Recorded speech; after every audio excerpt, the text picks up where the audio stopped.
Right. Got a feeling this was this, yep. So,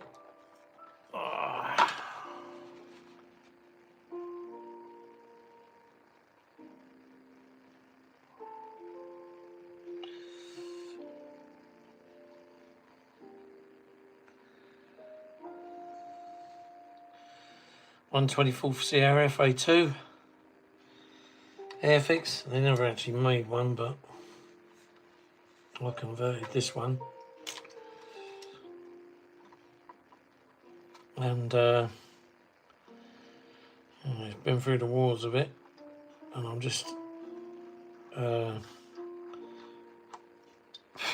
putting the tanks back on again for the God knows how many time. So it's yeah, and God,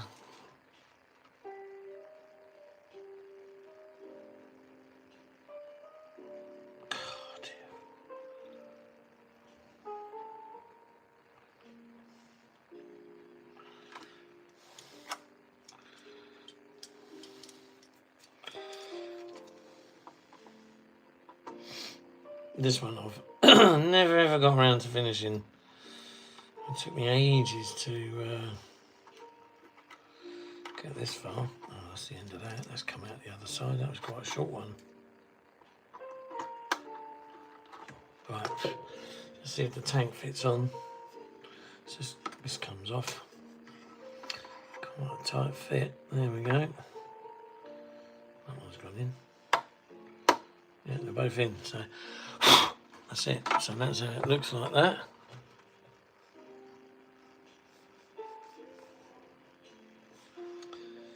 So now what I've got to do is glue it back on. Let's see if I can take that edge down a bit there. Oop. Get that attached to my t-shirt. Where's that?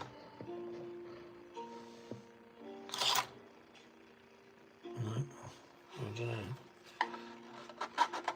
That's a better file. Just to sand those little pegs down with. Right, and then it's always the way you get this thing in. And they're both all in the correct places, but oh, there you go. But you watch, the minute I put the glue on it, it'll all go wrong. I got, oh, there it is. So we're using no, we're not, because it's sealed up and all. This is an old jar. I've got a new jar of this over there. Screwfix super glue, no nonsense super glue.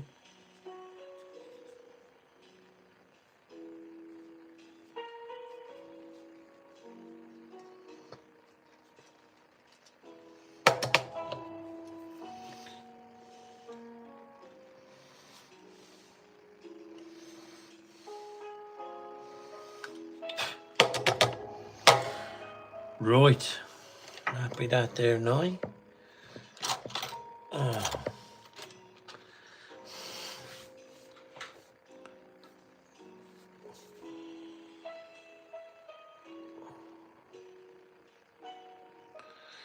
Hey mate, quick question. If you could be anything for 1 hour, what would you be? I would be a pregnant Elon Musk. Blimey. I used to make plane models with my dad. Yeah, I think if I could be anything for an hour, what would I be? Probably a bird of prey, I reckon. I've always, you know, fancied that, especially if you've got something like eagle or a buzzard. My God, they can see some distance, I'll tell you. So, yeah, there's that one. And then, yeah, I used to make models with my dad, although I didn't make many because he was more of a guy that used to fly them rather than sit them on the shelf. He was into radio controlled, as I wasn't. I tend to, you know, prefer this type, but I can see where You know, each to their own sort of thing on it. Yeah, you watch. Here we go, look. This is where the bit lies now. Ah, here we go, straight in. Bugger. Right, and that's as straight as a die.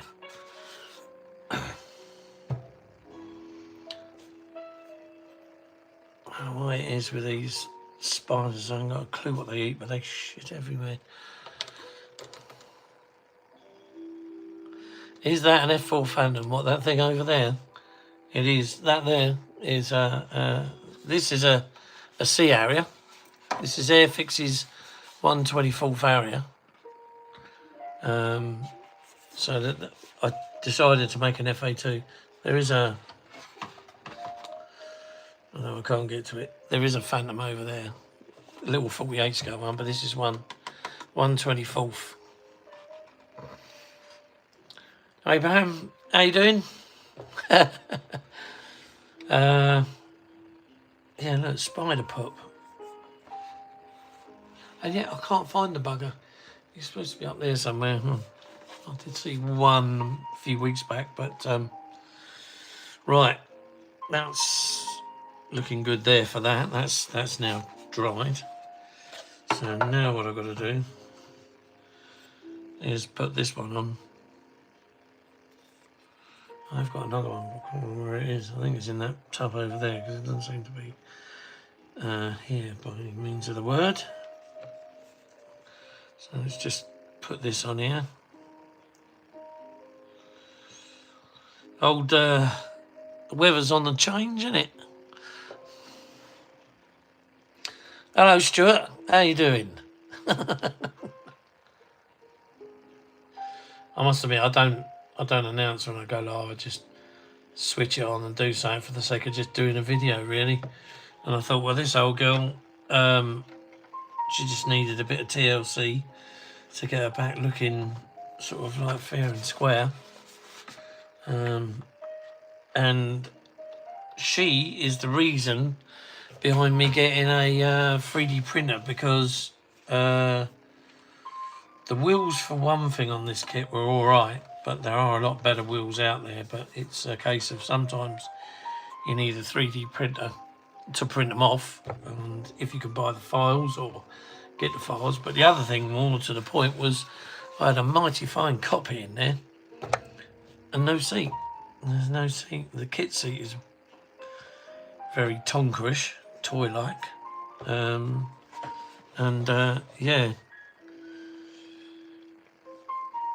Oh, I've just seen the tail's got a bit broken off. This is where it's been round for so long.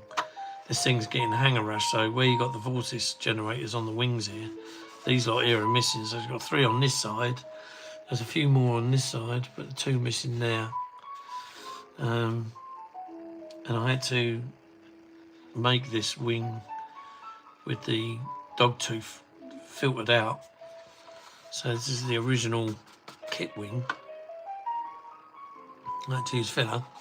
These were resin tanks and they weigh a bloody ton. Metal, I think they're white metal gun tips on there. They came in a set that a guy up in Lincolnshire did, and this is give away how old it is now, because that guy's now been out of business for an awful long time. Before I even moved here, well, before I even had any kids. Yeah, I'm well, thanks, Stuart. What manufacturer is the kit from? This is Airfix. So this is Airfix's 124th FRS1, and basically I've converted it into the Fa2. There's the refueling boom, which has got to be stuck on there. Yeah, it's a nice kit. It's a nice big kit. I mean, you have to put a section in it, so you have to cut the tail off, and then you have to add a section here to extend it. You also get a new radome, new nose, and then some guy. I did an original cockpit because Airfix Trevor Snowden at the time wanted to actually do this kit, so I did the cockpit, and there was him and a guy called Nick Greenall that I took it to at Yeovilton, and Trevor seemed to be over the moon, but unfortunately he retired, so this project never ever got finished. So I thought, well, I'll carry on with it, and in the end the original one got damaged and smashed, and the only bit left is the nose.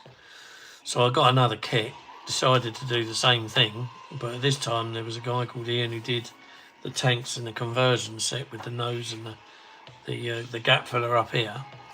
And then there was a guy on art forums, I can never remember his name. He was a university student, he was doing art and models, and he used to do a lot of stuff, and he actually did an Fa2 cockpit. And so I didn't get one at the time, and then it was some years later, the guy had moved on, I don't know where he went, what his life took him into. And then I saw that there was a last set advertised on the internet of the cockpit set for this, for an Fa2. So I thought, right, I'll have that, because otherwise I'm not going to get this finished. So I bought it, and yeah, lo and behold, that's spider crap. And lo and behold, it turned up, and it was his cockpit. So obviously, the chap who I don't know if you're going to be able to see this, but basically, I'll try and move that up. That's the back of it. And then how the hell I'm going to do the front, I don't know, but we'll give it a go. And then, but that's the kind of the front of it there. So it's a highly detailed cockpit in it. Another side wall. There's the other side. And I thought, well, you can't put the kit seat in that. It looks bloody awful. So I then went looking for a kit seat. Some nice young lady off of one of the Facebook 3D sites said, I can print you off that seat, or I can do that seat. And I thought, and then it was afterwards, I thought to myself, oh, right, okay, lovely, thank you very much. And I thought to myself, well, how much is this going to cost now? And that's when I decided 2 months ago that I would buy my own printer. So I'd have to have a look round to see which ones were what. Found one and thought, right, okay, that'll have to do, but I'll have to, wait a while until such time came that I could purchase it, which hopefully will be next month. And then I can get it all fixed.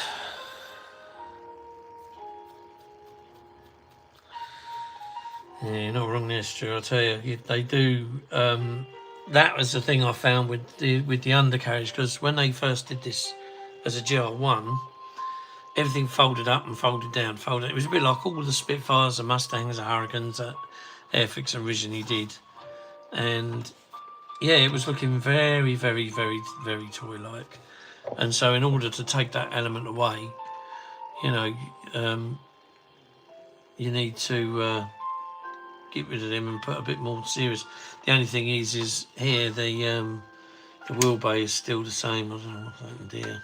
Oh, there you go. So it's still the original FRS1 wheel bay. Not too worried about that, because the doors are shut anyway, and they just have a little bit of a sag. These doors, they do close them up to stop the birds going in. But usually you see them hanging down because they come up with inspection, and apparently there's a little cubby hole here in the nose, it looks like a footprint.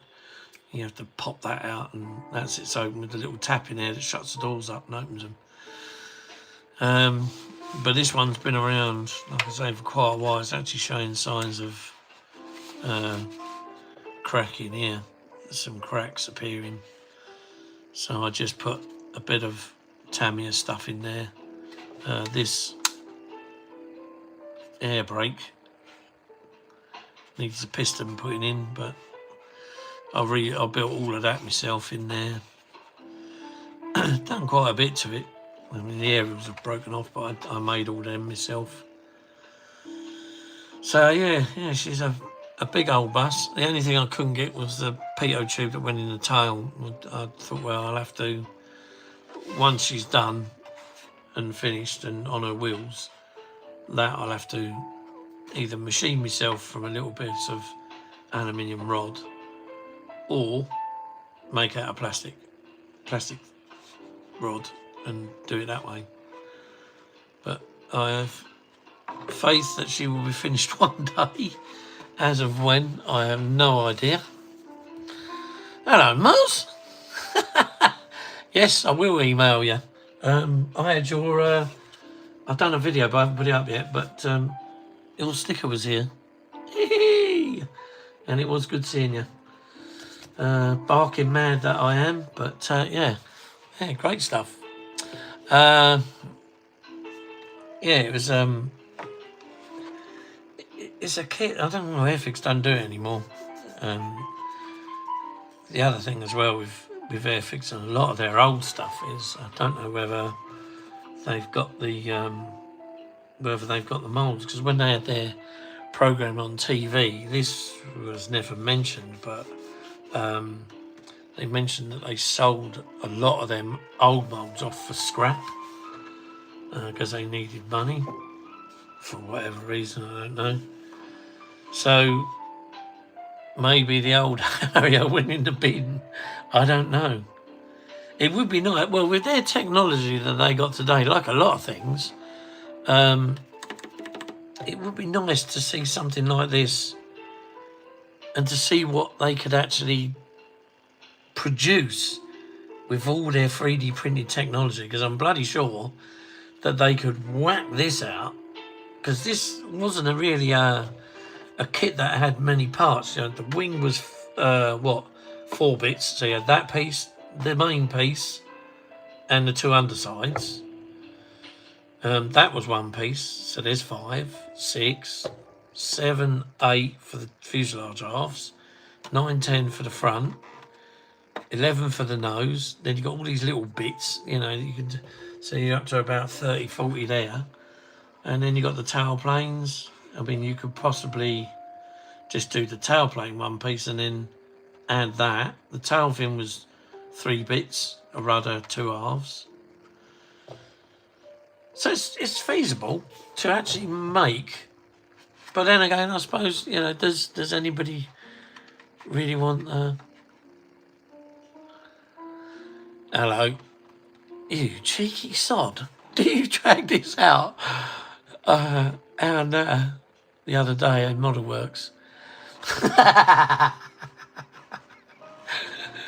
Do I drag this out? Thanks, Mark. Do you know what? I don't do many lives, to be honest with you, so I don't drag anything out. I can't remember the last time I did a live. It was a while ago. But, yeah. Did I drag this out? No. I know what you're saying now. No, I didn't drag that out. What it was it was up on the hook there, and I had to swap it around because it's too big. As it hangs like that, and it was too big for where it was. So I put it on a better hook, a stronger nail, and then I thought, well, while I got it down, because my missus has been doing the hoovering, knocked it, which is now how I know that the tail's missing a bit, and this came off and this came off. So it dropped the tank and fired a rocket. Lucky enough they're all in one piece. And she broke the bloody refueling boom. Bless her. She hates all this. It's taking over my life, she says. That's a rubbish, silly tart. Never mind. Anyway, yeah, no. So no, it wasn't due to our conversation that I dragged this out. It's just the fact that I was having a bit of a swap round with a couple of jets up there, and this thing being the size and the weight that it is, it needed to go on a stronger hook. So yeah. But going back to Airfix, yeah, it would be nice. I mean, I suppose like with a lot of what they do, they announce a 24th scale kit. I think it's every 5 years, and. It's yeah, I mean, the FRS-1 is an iconic aircraft because it did the Falklands War, the same as the GR3. They both went to the Falklands. The GR3 dropped LGB, £1,000 as far as I can remember. I've got a couple of pictures with them carrying them because they took the tanks off once they were over there. The FRS-1 used to chase after the Skyhawks. I can't remember the name of that famous pilot now, but the one that flew one that shot down a few A4s. Yeah, the GR1. I can't remember.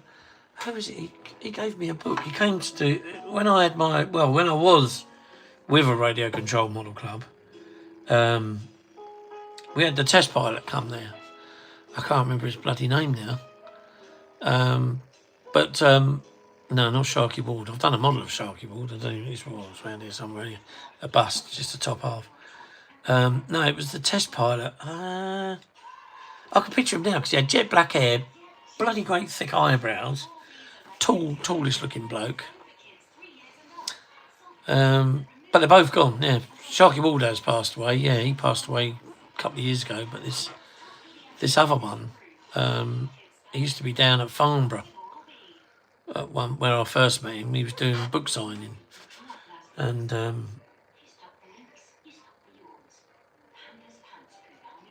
I just can't remember his name. Anyway, I think Airfix is a tribute to Trevor Snowden and this guy and Sharky Ward should do the FRS-1, brand new tool, in 24th, and not only that, I do get where you, going back to Mark, our conversation. John Farley! Stuart, well done, mate. That was him, John Farley. I met the man, I breathed the same bloody air. Yes, that was him, John Farley. Very interesting chap. Had a lot to say about the Harrier. That was a good talk down at the Model Club, that was, with him there. Absolutely interesting as heck. And I've got his book. But yeah, I mean, we're doing all these World War II things, Spitfires and stuff, but no discredit to them because those guys, my God, what they fought with and how they won things was just amazing. But it's like, now you look, and it was only when I got reminded by Dan Hunt, who owns the Balkan Museum, that all the bomber crew now have gone. The Dam Busters, gone.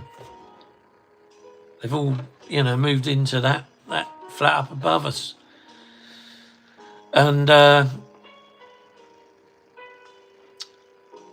it's kind of these guys now that are moving in, like the Americans put the Vietnam people in there, and so now it's kind of like, for us, it's like Falklands 82, Gulf War 91, Gulf War 94 or whatever it is, 93.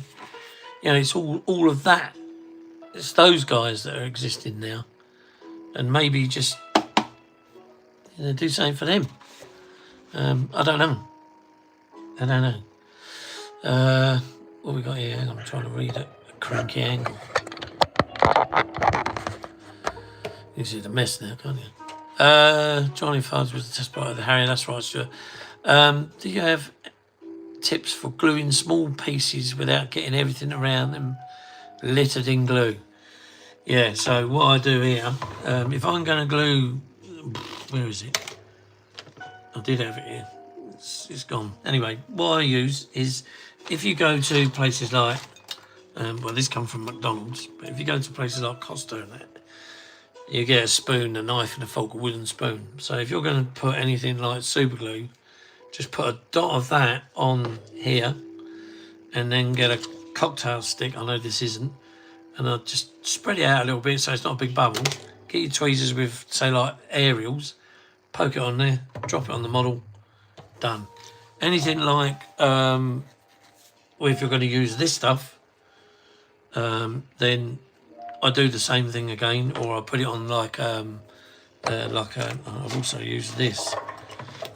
So you've got the scalpel, and I just put a blob of glue on. I just put a bit of that on the end there, and then just anything like aerials or seats or something. I mean, you can take a lot of care in putting on the actual item, but sometimes I think to myself, you know, when you get older and the old hands are wobbling around all over the place like a, you know, I don't know what, then it's a nice and easy, just put it on something flat, put it on it, straighten the kit and do it that way. What else is there? I sat in a copy of the 2-seat demonstrator at Brooklands. Yeah, that's a place I haven't been to in years. When I was an air cadet, I got a walkthrough on that Wellington bomber down there when they pulled it out the drink, and it hadn't been there for very long. I think it'd been there about 6 months, and I went down there and happened to mention I was in the air cadets, and he said, well, come on, I'll give you a walkthrough this, and probably, I don't know, maybe the first outsider to walk through it. Which conversion kit was this? God, what was it? I can't remember the name now, it's so old. God. I don't even have the box anymore. Jesus. So the guy that did the conversion said to convert this Harrier into an Fa2. I don't know whether I presume he's still alive, but he doesn't do any of this anymore. He retired from it something like 15 years ago. And it's only in the last 10 years I started this. Ian was his name, and he didn't do much, but he did quite a few resin tiny little aeroplanes. God, I can't remember what he used to call himself. No, it's totally gone. I can see the box, I can see the art, but his name was Ian, because I'll tell you what he did do, is he did, if ever anyone remembers the 1/48 scale Vulcan, he made that. He did the moulds for that, to do it as a vac form kit. Going back now. Christ, yeah, can't think. Like I say, I only ever knew him as Ian. Because there was him and another guy I used to deal with up in Lincolnshire that used to do good stuff. The other one, he just vanished. He ceased to exist. He just vanished. I don't know whatever happened to him. I can't even remember his name. And then Ian was the one that stuck around the longest. And he used to do things like the old little propellered, was it Tipsy? He did some Shuttleworth stuff. He did a conversion for this. He also did a AMRAAM missile set for this, but I had one and the missiles were like bananas, so they were no good. And we also did the pylons to stick them underneath as well for the Fa2. But yeah, no, it'd be nice to, it'd definitely be nice to see something like one of these in 24 scale, and just to see, really for me, it would be to see, with all the technology we've got now, how good a kit they can actually make this, you know, as to whether it's, you know, where it turns out to be like this, you know, should be better, really, should be much better. So that would be really nice to see. I'm just trying to think now. I'm going to repair that tub because there's no way if the bit easy, it'd be buried underneath that lot somewhere, I should think. Yeah, and then like I say, the wheels on this were very, very, very toiler. I mean, even down to the fact I do know that you can get the Sidewinder rockets in far better detail, and they come 3D printed. And yeah, you can get this size. I think there was some chap many moons ago that did one and it was you know, with all these 1/18 scale planes that are coming out. There was a Tomcat, and I joined the 1/18 scale Tomcat site on Facebook, and they were doing all sorts of stuff for that. So that's how I know that this missile can be easily obtained from one of the guys off of there, or even if like I run the Hobby Boss 1/18 scale Harrier group on Facebook, and there's a lot in there. They got like all the cockpit for the Harrier AV8B +2, and there's two guys in there, Brian and Dave, Brian Palmer, Dave Eccles, and they've actually bought the 18 scale Harrier, the +2, and converted it into a GR9, and they're superb. I thought, yeah, I'd like to do that, but that Harrier isn't small. You think this one's big, this big, but the length of this is probably the length of the rear end of that Harrier, and you've still got that much nose to go on there, and then the wingspans like this, which at the moment I can't find the bloody wings to it, which is a bit of a nuisance, because I thought to myself, yeah, that would be a nice build finish, you know. But yeah, and here we go. That bloody jazz music's getting on my tits in the background, I must admit. But never mind. It's just what it is, I suppose. Well, I think I'm going to call it a day and go and hang this thing back up on the wall. And I'll bid you all a great afternoon. And yeah, mind how you go, sort of thing. You know, so yeah. Probably do another live soon. But take it easy, fellas. And from me and the Sea Harrier,